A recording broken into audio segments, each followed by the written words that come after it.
Hello everyone, स्वागत है आपका हमारे channel UGC with flying Bhardwaj में। जो भी हमारे चैनल पे नए हैं, हमारे चैनल को सब्सक्राइब कर ले ताकि वीडियोस के नोटिफिकेशंस आपको मिल सके।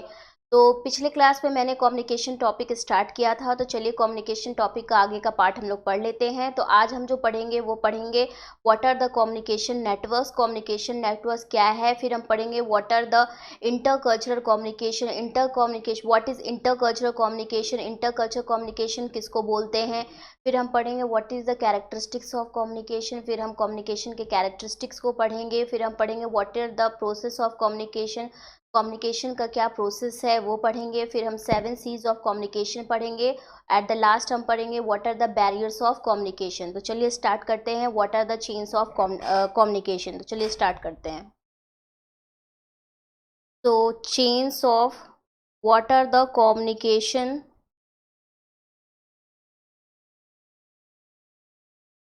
नेटवर्क्स। कम्युनिकेशन नेटवर्क्स क्या होता है, क्या क्या होते हैं, तो चलिए पढ़ते हैं। तो सबसे पहला जो होता है वो आपका होता है चेन नेटवर्क। तो जान लीजिए कि चेन नेटवर्क किसे कहते हैं। तो जो आपका चेन नेटवर्क होता है वो एक प्री प्लान्ड सीक्वेंस में कम्युनिकेशन होता है। जैसे कि ब्यूरोक्रेटिक ऑर्गेनाइजेशन में जैसे कि होता है कम्युनिकेशन, उस तरीके से ये एक प्री प्लान्ड सीक्वेंस होता है कम्युनिकेशन का।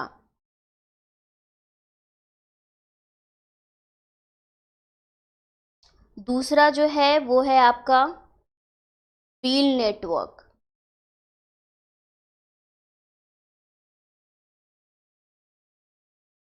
तो ये जो नेटवर्क होता है वो एक स्टार टाइप ऑफ नेटवर्क होता है। It is like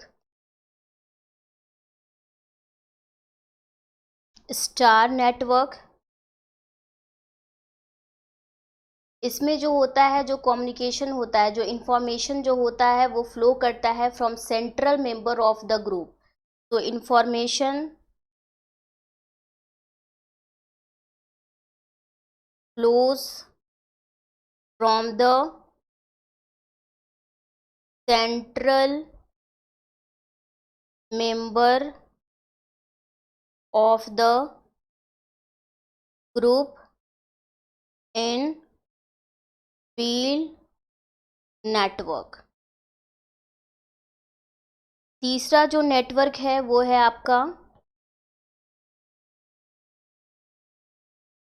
circle network. तो सर्किल नेटवर्क में जो आपका इंफॉर्मेशन फ्लो करता है वो इन अ सर्कुलर वे में करता है, that is called circle network.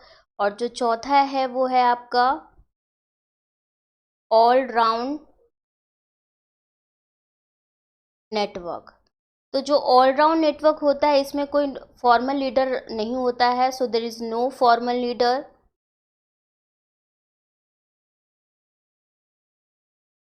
Information जो होता है आपका इसमें flows from any member of the group. तो हमने पढ़ा कि what are the communication network. Communication network क्या है। तो सबसे पहला जो कम्युनिकेशन नेटवर्क है वो है चेन नेटवर्क। दूसरा जो आपका है वो व्हील नेटवर्क है। तीसरा जो है वो है आपका सर्किल नेटवर्क है। और जो चौथा है वो है आपका all round network.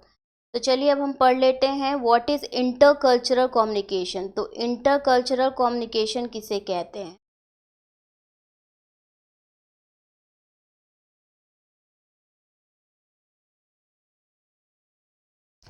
What is intercultural communication. तो इसमें जान लीजिए कि व्हेन टू और more people of different culture interact with each other, it is called intercultural communication।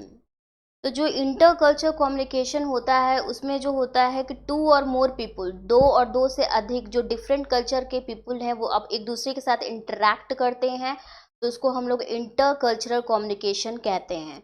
तो चलिए आगे पढ़ लेते हैं हम। कैरेक्टरिस्टिक्स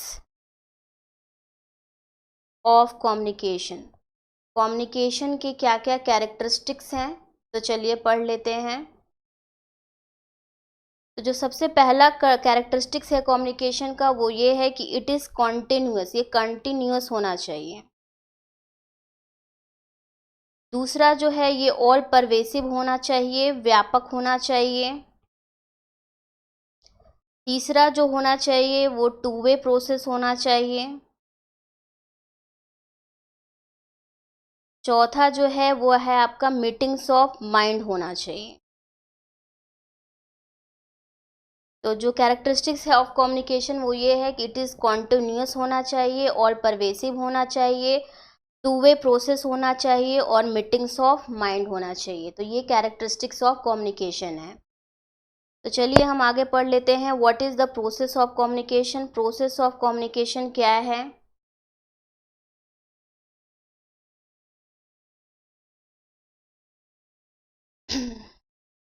तो जो प्रोसेस ऑफ कम्युनिकेशन होता है, जो सबसे पहला प्रोसेस होता है वो होता है आपका इनकोडिंग।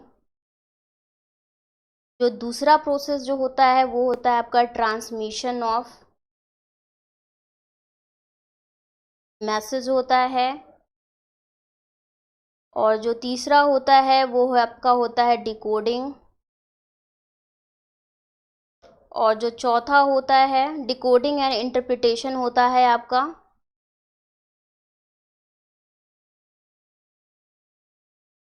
चौथा आपका जो होता है वो इवैल्यूएशन एंड फीडबैक। तो जो प्रोसेस ऑफ कम्युनिकेशन जो होता है, सबसे पहला जो होता है प्रोसेस वो आपका इनकोडिंग, इनकोड करना होता है। जो दूसरा प्रोसेस होता है वो ट्रांसमिशन ऑफ मैसेज होता है कि कौन सा मैसेज आपको ट्रांसमिट करना है। तीसरा जो होता है वो डिकोडिंग और इंटरप्रिटेशन होता है कि जो मैसेज आपको ट्रांसमिट हुआ है आप उसको कैसे इंटरप्रेट करते हैं और डिकोड करते हैं। और जो चौथा होता है वो होता है आपका इवैल्यूएशन एंड फीडबैक, आप इवेलुएट करते हैं और उस अनुसार अपना फीडबैक देते हैं। तो this is the process of communication. तो चलिए आगे पढ़ लेते हैं हम। What are the 7 C's of communication, 7 C's of communication क्या हैं। तो जो सबसे पहला है वो ये है कि कंसाइज होना चाहिए, कम शब्दों में आप कम्युनिकेशन को एक पहुंचा सके, कम्युनिकेट कर सके, तो इस कंसाइज होना चाहिए। दूसरा जो है वो क्लियर होना चाहिए। तीसरा जो है वो कोहेरेंट होना चाहिए। चौथा जो है वो कॉर्टियस होना चाहिए। फिफ्थ जो है वो है आपका कंक्रीट होना चाहिए। सिक्स जो है वो है आपका कंप्लीट होना चाहिए। और जो सेवन है वो है आपका करेक्ट होना चाहिए। तो सबसे पहले ही होना चाहिए कंसाइज होना चाहिए, कम शब्दों में आप कम्युनिकेट कर सके वो ज़्यादा अच्छा होता है, तो कंसाइज होना चाहिए। क्लियर होना चाहिए, कोहेरेंट होना चाहिए और कॉर्टियस होना चाहिए, मतलब सरल होना चाहिए। ये नहीं होना चाहिए कि आप मतलब सही तरीके से सरल रूप में होना चाहिए। पांचवा जो है वो आपका कंक्रीट है। और सिक्स कंक्रीट मतलब ठोस होना चाहिए, स्पष्ट होना चाहिए। और जो सिक्स्थ है वो है आपका कंप्लीट होना चाहिए, जो आप कम्युनिकेट करना चाहते हैं, जो इन्फॉर्मेशन देना चाहते हैं वो कंप्लीट होना चाहिए। और जो सेवन होना चाहिए वो करेक्ट होना चाहिए। तो these are the 7 C's of communication. तो चलिए आगे हम पढ़ लेते हैं। What are the barriers of communication, communication के क्या क्या बैरियर्स हैं।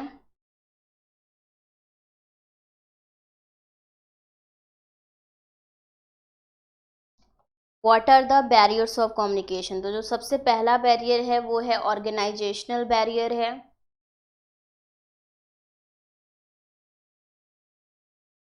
दूसरा जो है वो है आपका फिजिकल बैरियर है।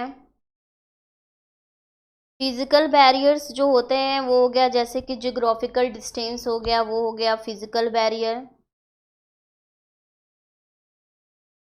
ऑर्गेनाइजेशनल बैरियर ये होता है कि जो ऑर्गेनाइजेशन में जो बैरियर्स आते हैं, जो जैसे टॉप टू बॉटम जो बैरियर्स आते हैं उसको ऑर्गेनाइजेशनल बैरियर्स कहते हैं। दूसरा हो गया फिजिकल बैरियर जो कि ज्योग्राफिकल डिस्टेंस जो होता है, जो होता है उस कारण जो कम्युनिकेशन में प्रॉब्लम आती है उसको हम फिजिकल बैरियर्स कहते हैं। तीसरा जो है वो है आपका साइकोलॉजिकल बैरियर है।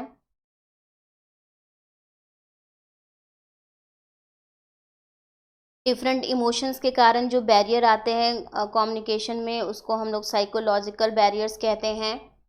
चौथा जो है वो स्टीरियो टाइपिंग बैरियर होता है जो कि हमारे इमर्जेस फ्रॉम आवर ईगो, हमारे ईगो से जो कम्युनिकेशन में प्रॉब्लम आती है, जैसे हम कम्युनिकेट नहीं कर पाते हैं due to our ego, that is called stereotyping.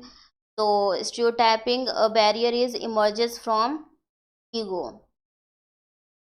तो हमने पढ़ा कि बैरियर्स ऑफ कम्युनिकेशन में पढ़ा, ऑर्गेनाइजेशनल बैरियर पढ़ा, फिर हमने पढ़ा फिजिकल बैरियर्स। थर्ड जो पढ़ा हमने वो पढ़ा साइकोलॉजिकल बैरियर्स, फिर हमने पढ़ा स्टीरियोटाइपिंग। और जो फिफ्थ जो है वो है आपका कॉग्निटिव डेसोनेंस। कॉग्निटिव डेसोनेंस जो होता है वो आपका होता है that is conflict in thinking. Due to conflict in thinking जो बैरियर्स कम्युनिकेशन में आता है, कॉन्फ्लिक्ट इन थिंकिंग के कारण जो कम्युनिकेशन में बैरियर आता है उसको हम लोग कॉग्निटिव डेसोनेंस बोलते हैं। और जो सिक्स आपका बैरियर हो गया वो हो गया आपका लिंग्विस्टिक बैरियर। लिंग्विस्टिक बैरियर जो हो गया वो हो गया excessive use of technical terms और मेडिकल टर्म्स। जो एक्सेसिव टेक्निकल टर्म्स, हम हार्ड जो टर्म्स यूज़ करते हैं कम्युनिकेशन में, उस कारण जो कम्युनिकेशन करने में प्रॉब्लम आती है, तो that is called linguistic barrier. So excessive use of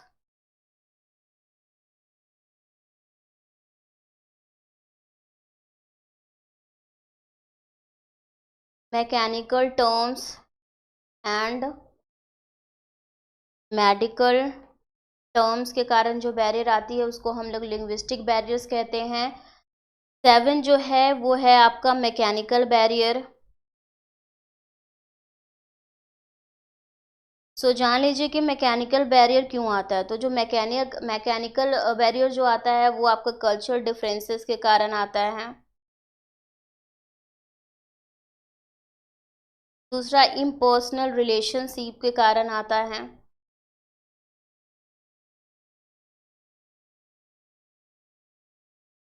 तीसरा है वो बायसनेस के कारण होता है। और चौथा जो है वो लैंग्वेज के कारण होता है। तो जो मैकेनिकल बैरियर्स होता है वो आपको कल्चर डिफरेंसेस होता है के कारण होता है और उसमें कम्युनिकेशन में प्रॉब्लम आती है। दूसरा जो हो गया वो हो गया इम्पर्सनल रिलेशनशिप के कारण होता है। तीसरा जो हो गया वो बायसनेस के कारण हो गया। और चौथा जो हो गया वो लैंग्वेज के कारण हो गया। तो यहाँ पे आपका जो कम्युनिकेशन टॉपिक है वो कंप्लीट हो चुका है। तो आज हमने पढ़ा what are the communication network. तो पहले हमने पढ़ा चेन नेटवर्क जो प्री प्लान्ड सीक्वेंस में होता है लाइक ब्यूरोक्रेटिक ऑर्गेनाइजेशन। दूसरा हमने पढ़ा wheel network, it is like star network और इसमें information flows from central member of the group in wheel network. और तीसरा हमने पढ़ा सर्किल नेटवर्क। चौथा हमने पढ़ा ऑलराउंड नेटवर्क। ऑलराउंड नेटवर्क में नो फॉर्मल लीडर होता है, information flows from any member of the group. दूसरा हमने पढ़ा इंटर कल्चर कम्युनिकेशन क्या होता है, व्हेन टू और more people of different culture interact with each other, it is called inter culture communication.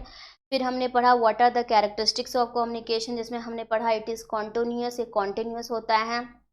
फिर हमने पढ़ा कि ऑल परवेसिव होता है, टू वे प्रोसेस होता है और मीटिंग्स ऑफ माइंड होता है इसमें।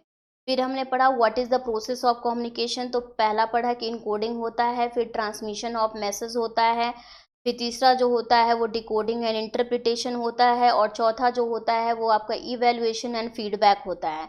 फिर हमने पढ़ा what are the seven C's of communication. तो पहला पढ़ा हमें कि कंसाइज होना चाहिए, क्लियर होना चाहिए। तीसरा पढ़ा कोहेरेंट होना चाहिए, कॉर्सियस होना चाहिए, कंक्रीट होना चाहिए, कंप्लीट होना चाहिए और करेक्ट होना चाहिए। फिर हमने पढ़ा what are the barriers of communication. तो पहला बैरियर जो है वो है आपका ऑर्गेनाइजेशनल बैरियर। दूसरा बैरियर जो है वो है आपका फिजिकल बैरियर। तीसरा जो है वो साइकोलॉजिकल बैरियर जो कि इमोशंस के कारण होता है। 14 हमने पढ़ा stereotyping that emerges from ego. फिर 5वां हमने पढ़ा cognitive dissonance that is conflict in thinking के कारण जो कम्युनिकेशन में प्रॉब्लम आती है उसको हम लोग कॉग्निटिव डिसोनेंस कहते हैं। फिर हमने पढ़ा linguistic barriers, excessive use of mechanical terms and medical terms को लिंग्विस्टिक बैरियर कहते हैं। फिर हमने पढ़ा व्हाट इज़ मैकेनिकल बैरियर। तो मैकेनिकल बैरियर जो होता है वो कल्चर डिफरेंसेस के कारण होता है, इम्पर्सनल रिलेशनशिप के कारण होता है, बायसनेस के कारण होता है और लैंग्वेज के कारण होता है। तो यहाँ पे आपका कम्युनिकेशन टॉपिक कंप्लीट हो चुका है। नेक्स्ट क्लास में मैं आपको कम्युनिकेशन से जो इम्पोर्टेंट क्वेश्चन यूजीसी एग्जामिनेशन में पूछे गए हैं वो डिस्कस करूंगी। तो मिलते हैं नेक्स्ट क्लास में। चैनल को सब्सक्राइब करना ना भूलें ताकि वीडियोस के नोटिफिकेशंस आपको मिल सके। तो मिलते हैं नेक्स्ट क्लास में, तब तक के लिए बाय।